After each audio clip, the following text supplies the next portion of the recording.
প্রিয় প্রবাসী যোদ্ধা ভাইরা, বাংলাদেশে ব্যাংকে কোনো টাকা পয়সা কিচ্ছু নাই, সব খালি হয়ে গেছে। আপনি টাকা পাঠাবেন তো জীবনে শেষ।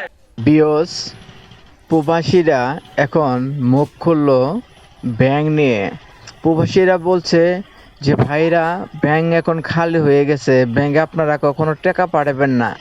যদি আপনারা ব্যাংকে টাকা পাঠান তাহলে আপনাদের জীবনটা শেষ। বুঝতে পারলাম না প্রবাসী এই ভাই এই কথা কেন বললো যে ব্যাংক খালি হয়ে গেছে, ব্যাংকে এখন টাকা পাঠালে জীবন শেষ হয়ে যাবে। কেন এই কথাটি বললো, চলো আমরা সেই ভিডিওটি দেখে আসি।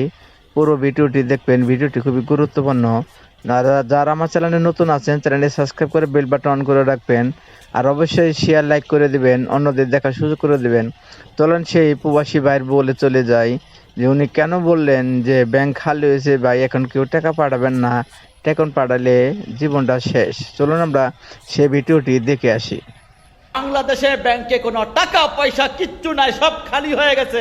আপনি টাকা পাঠাবেন তো জীবনে শেষ। প্রবাসী ভাইয়েরা ব্যাংকে টাকা পাঠানোর আগে এই ভিডিওটা দেখুন, তারপর আমি কিছু বলতেছি। ব্যাংকে আসলাম, আমার বেতন যা ট্রান্সফার হয়েছিল পুরাটাই কেটে নিচ্ছে। বেতন আসার পর অ্যাকাউন্টে 1,81,000 টাকা জমা হয়েছে। পরে এখন আমার শূন্য শূন্য টাকা দেখাইতেছে। 1,81,000 টাকা কোন পারপাসে কাটলো?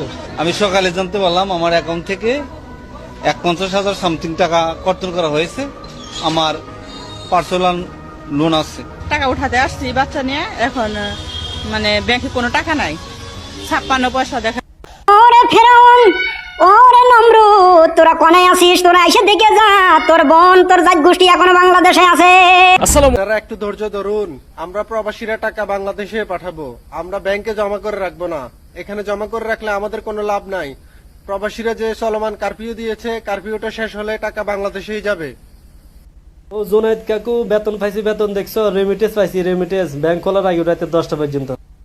এক বুদ্ধিমান ব্যক্তি বলছে রেমিটেন্স না পাঠাইলে নাকি প্রবাসীদের ভিসা ক্যান্সেল করে দিব।